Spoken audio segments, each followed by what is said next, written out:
कुछ दिनों की छुट्टियां मिली तो शहर की भीड़भाड़ और शोरगुल से दूर मैं उत्तराखंड के मुनस्यारी गांव चला गया, जहां मेरे मौसा जी रहते हैं।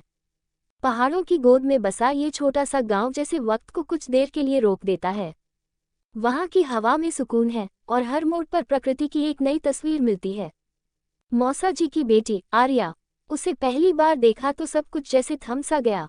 वो घर के आंगन में तुलसी के पास खड़ी कुछ गुनगुना रही थी। उसकी हल्की सी मुस्कान में एक अनकही गहराई थी, जैसे किसी पुराने गीत की धुन हो। उसका चेहरा बेहद सादा, पर उसी सादगी में बसी एक अद्भुत खूबसूरती, नकल नहीं, बस असली और सच्ची। शुरू में हम बस कुछ औपचारिक बातें करते थे, मौसम, चाय, गांव के बारे में, पर धीरे धीरे बातचीत में अपनापन घुलने लगा। एक दिन मैं उसके साथ पास की पहाड़ी पर गया, जहां से पूरा गांव दिखता था। हम दोनों चुपचाप बैठ गए। कुछ देर बाद आर्या बोली, यहाँ हर चीज धीरे धीरे चलती है। लोग, वक्त, सांसें। मैंने उसकी ओर देखा और महसूस किया कि शायद मैं भी धीमा होना चाहता हूँ, आर्या के साथ, इसी हवा में। उन कुछ दिनों में मैंने जो महसूस किया, वो शब्दों में बंधा नहीं जा सकता। जब वापसी का दिन आया तो सब कुछ सामान्य था, बस एक चीज बदली थी, मेरे दिल में आर्या की जगह। और शायद उसकी आंखों में भी कुछ कहने की कोशिश थी, जो शब्दों में नहीं, बस उसकी चुप्पी में था। शहर लौटकर भी मुनस्यारी की यादें मेरा पीछा नहीं छोड़ रही थी। हर सुबह जब खिड़की से बाहर देखता तो पहाड़ों की ठंडी हवा को महसूस करने की कोशिश करता, लेकिन वहां सिर्फ ट्रैफिक का शोर था, और उस शोर में भी कभी कभी आर्या की हंसी गूंज जाती, न जाने कहां से। मैंने कई बार उसे फोन करने की सोची, पर बस सोचकर रह गया। क्या पता वो क्या महसूस करती है।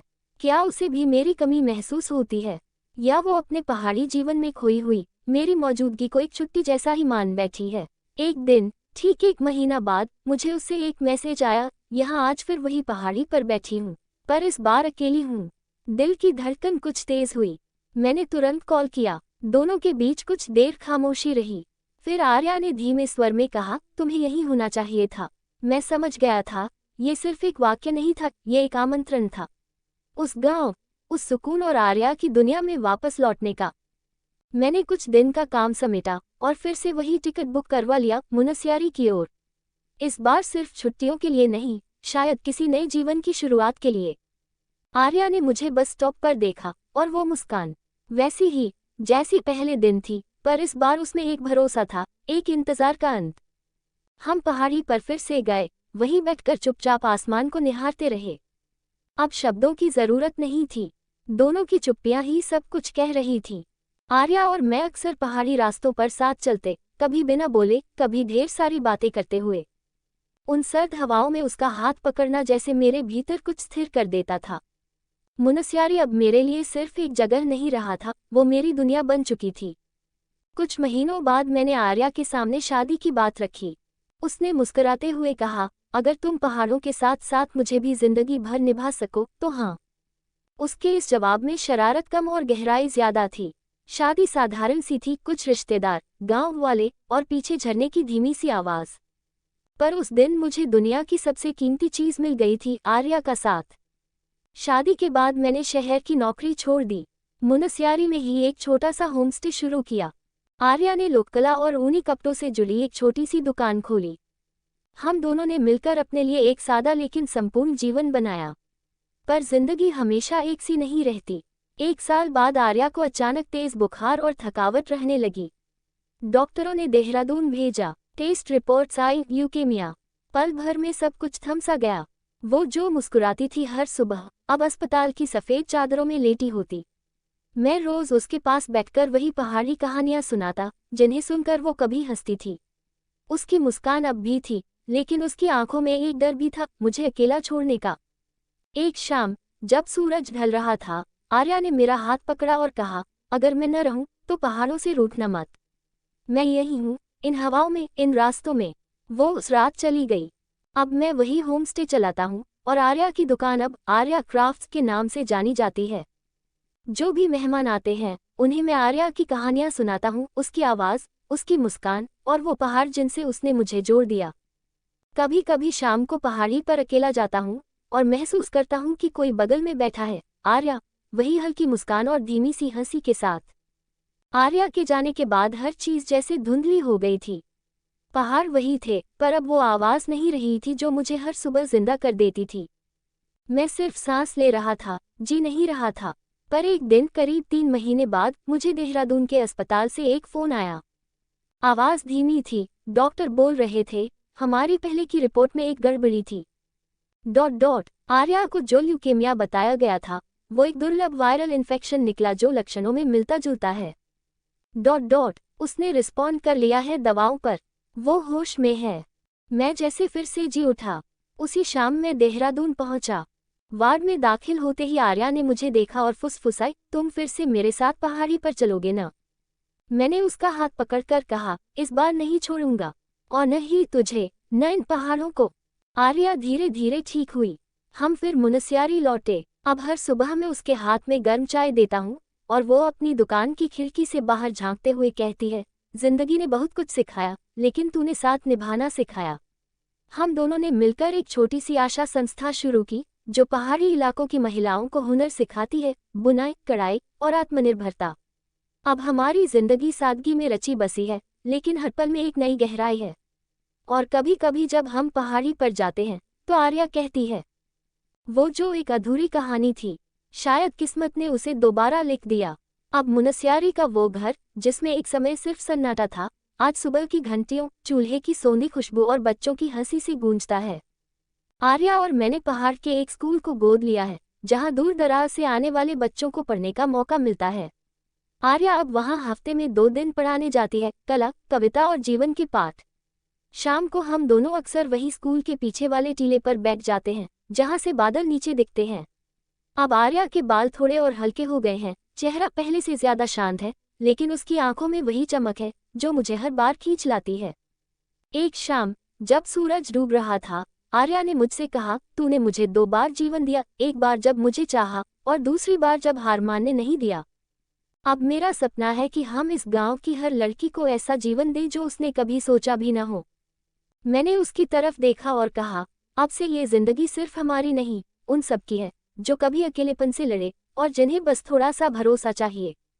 हमने अपनी कहानी एक किताब में भी बांटी, पहाड़ों में दिल की धड़कन, जो अब शहरों में पढ़ी जा रही है। कभी कभी लेखक बुलावे पर शहर जाना पड़ता है, पर लौटते ही दिल फिर से यहीं आ बसता है। सालों बीत गए। अब हमारा होम स्टे आर्या रिट्रीट नाम से जाना जाता है, जहां लोग सिर्फ छुट्टियां नहीं मनाने आते, बल्कि खुद को खोजने आते हैं। हमारी संस्था आशा अब मुनस्यारी से निकलकर कुमाऊं और गढ़वाल के कई गांवों तक फैल चुकी है। वहां की लड़कियां अब हुनरमंद हैं, आत्मनिर्भर हैं और अपने पैरों पर खड़ी होकर अपने सपने खुद बुन रही हैं। फिर एक दिन एक नया चेहरा हमारी जिंदगी में आया, एक छोटी बच्ची, करीब 7 साल की, जो अनाथालय से आई थी। नाम था तारा। तारा पहले बहुत चुप रहती थी, न मुस्कुराती, न बोलती, बस खामोशी से बैठी रहती और पहाड़ों को देखती रहती थी, जैसे किसी को खोज रही हो। आर्या ने उसकी ओर देखते हुए बस इतना कहा, शायद वो वही देख रही है जो हम कभी देखा करते थे, खालीपन में उम्मीद की कोई परछाई। धीरे धीरे तारा खुलने लगी। उसने रंगों से दोस्ती की, कहानियों से रिश्ता बनाया, और एक दिन उसने आर्या से पूछा, क्या मैं भी आप जैसी बन सकती हूँ? आर्या ने उसे गले लगाते हुए कहा, नहीं, तुम मुझसे भी बेहतर बनोगी। अंतिम दृश्य, तारा अब बड़ी हो गई है, 18 साल की। उसने आर्या फाउंडेशन को आगे बढ़ाने की जिम्मेदारी ली है, और हम दोनों, आर्या और मैं, अब एक शांत जीवन जीते हैं, कभी पहाड़ों के बीच, कभी बच्चों की कहानियों में, और कभी उन अनजाने चेहरों की मुस्कानों में जो दूर दराज से सिर्फ ये महसूस करने आते हैं कि प्यार, अगर सच्चा हो, तो वह सिर्फ दिलों को नहीं जोड़ता, पूरी दुनिया को बदल सकता है। अब उम्र की रेखाएं चेहरे पर दिखने लगी हैं। आर्या के बालों में चांदी उतर आई है, और मेरी आंखों में अब भी वही चमक है जो तब थी जब मैंने उसे पहली बार तुलसी के पास गुनगुनाते देखा था। हम दोनों अब बहुत ज्यादा नहीं बोलते, बस साथ रहते हैं। कभी कभी मौन ही सब कह देता है। एक सुबह तारा ने हमारे पास बैठकर कहा, मैंने सोचा है कि फाउंडेशन को अब डिजिटल प्लेटफॉर्म पर भी लाया जाए, ताकि दुनिया भर से लोग जुड़ सकें। हम दोनों मुस्कुराए। यही तो सपना था, हमारा नहीं, हमारे जैसे हजारों दिलों का। उसी शाम मैंने आर्या से कहा, तेरा नाम अब सिर्फ मेरी धड़कनों में नहीं, इन पहाड़ों की हवा में, इन लड़कियों के आत्मविश्वास में और इस पूरी घाटी की मुस्कान में बस चुका है। आर्या ने मेरा हाथ थामा और कहा, अब मैं न रहूं तब भी डर मत, मैं हर उस लड़की में रहूंगी जो खुद को पालेगी, हर उस कहानी में जो तू किसी मेहमान को सुनाएगा। कुछ साल बाद मैं अब अकेला हूँ, आर्या जा चुकी है, इस बार सच में। लेकिन अकेला महसूस नहीं करता।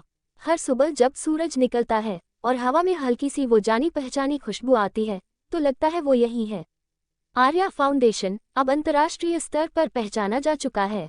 तारा अब एक प्रसिद्ध सामाजिक कार्य करता है और कभी कभी जब मंच से बोलती है तो शुरुआत करती है एक वाक्य से, ये कहानी मेरी माँ की नहीं, उस औरत की है जिसने पहाड़ों से भी ऊंचा सपना देखा, और एक आदमी की है जिसने उसे टूटने नहीं दिया। वो सुबह कुछ अलग थी। आसमान एकदम साफ, जैसे बरसों का बोझ उतर गया हो। मैं अकेला ही उस पहाड़ी की चोटी तक गया जहाँ कभी आर्या और मैं चुपचाप बैठा करते थे। हाथ में उसकी वही पुरानी स्केच डायरी थी जिसमें उसने पहले पहल मुझे बनाया था, एक मुस्कुराहट के साथ, और नीचे लिखा था, तू वही है जहाँ मेरा सुकून है। आर्या अब इस दुनिया में नहीं थी, लेकिन हर चीज में उसकी मौजूदगी थी। हवा की ठंडक में, घाटी की हरियाली में, और उस स्कूल की दीवारों पर टंगे बच्चों के चित्रों में जिनमें आर्या ने रंग भरे थे। तारा अब बड़ी हो चुकी थी। उसने आर्या के सपनों को अपने संकल्प में ढाल लिया था। आर्या फाउंडेशन अब केवल संस्था नहीं, एक आंदोलन बन चुका था। हर उस लड़की की आवाज जो कभी खुद को खो चुकी थी। एक दिन तारा ने कहा, पापा, आपको एक बार मंच पर आकर आर्या की कहानी सुनानी चाहिए। लोग जानना चाहते हैं कि आपने उसे कैसे पाया और कभी खोने नहीं दिया। मैं मुस्कुराया और फिर पहली बार सबके सामने उस कहानी को सुनाया जो कभी सिर्फ दिल में थी। लोग रोए, मुस्कुराए और फिर देर तक खड़े होकर तालियां बजाते रहे। पर असली सम्मान तब मिला जब एक छोटी सी बच्ची मेरे पास आए और बोली, क्या मैं भी किसी दिन आर्या जैसी बन सकती हूँ?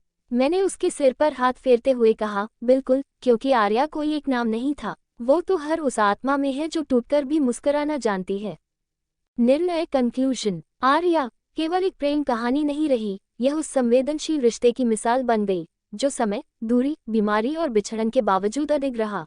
ये कहानी दिखाती है कि जब दो लोग एक दूसरे की आत्मा को समझते हैं तो उनका साथ सिर्फ जीवन भर नहीं, मरणोपरांत भी जीवित रहता है, यादों में, कामों में और नई पीढ़ियों की सोच में। आर्या और उसके जीवनसाथी ने एक गुमनाम सी कहानी को समाज की प्रेरणा बना दिया। उनका प्रेम मैं और तू से निकलकर हम और सब में बदल गया। सारांश समरी। एक युवा शहर की भागदौड़ से दूर उत्तराखंड के एक गांव मुनस्यारी जाता है, जहां वह अपनी मौसी की बेटी आर्या से मिलता है। आर्या की सादगी, गहराई और मुस्कान उसे भीतर तक छू जाती है। धीरे धीरे दोनों का रिश्ता प्रेम में बदलता है। वे शादी करते हैं और गांव में ही होमस्टे व महिला स्वावलंबन संस्था आशा की शुरुआत करते हैं। जीवन एक खूबसूरत राह पर चलता है, लेकिन आर्या को गंभीर बीमारी का सामना करना पड़ता है। डॉक्टरों की गलती से ल्यूकेमिया समझा जाता है, पर चमत्कारिक रूप से वह बच जाती है। वे एक अनाथ बच्ची तारा को गोद लेते हैं, जो आगे चलकर उनकी विरासत को नया आकार देती है। वर्षों बाद आर्या की मृत्यु होती है, लेकिन उसकी स्मृति, कार्य और मूल्य जीवित रहते हैं। आज आर्या फाउंडेशन हजारों लड़कियों के सपनों को पंख दे रहा है, और तारा उस विरासत की टॉर्च बेरर बन चुकी है। अंत में कहानी उस पहाड़ी पर लौटती है जहां सब शुरू हुआ था, पर अब वो सिर्फ एक प्रेम कहानी नहीं, एक आंदोलन बन चुकी है। कहानी अच्छा लगे तो लाइक, शेयर, कमेंट जरूर करें। धन्यवाद।